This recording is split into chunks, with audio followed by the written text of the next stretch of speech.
So I would say that I'm definitely more of an extrovert. I always have been. I tend to feed off situations where I'm around other people, and then I tend to feel more energized afterwards. After taking the quiz at Psychology Today, it did tell me that I was also more extroverted, but I would definitely say that the results were a little more extensive than what I was expecting. Because they said, according to your results, you appear to be the type of person who enjoys socializing often, especially with large groups of people. You likely have an extensive social network and rarely pass up the opportunity to expand it even further. Having an active social life appears fairly important to you, so chances that when the opportunity to go out with the gang arises, you'll seldom turn it down.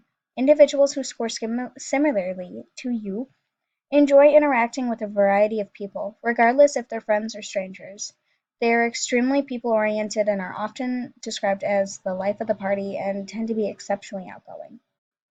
I would definitely say that I'm an extrovert, but I think that honestly that I'm not that extroverted. I mean, I need time for myself every once in a while.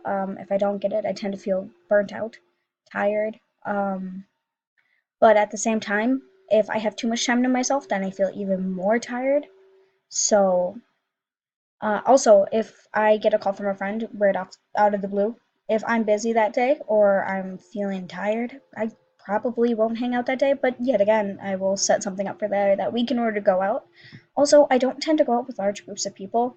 I tend to prefer to go out with a few people, but I mean, for example, when I enter a classroom setting, I love to talk. I've been in theater productions before, and I loved being, the lead. So I feel like I do definitely have more extroverted tendencies than introverted, but I feel like that amount that they told me I was a little too far.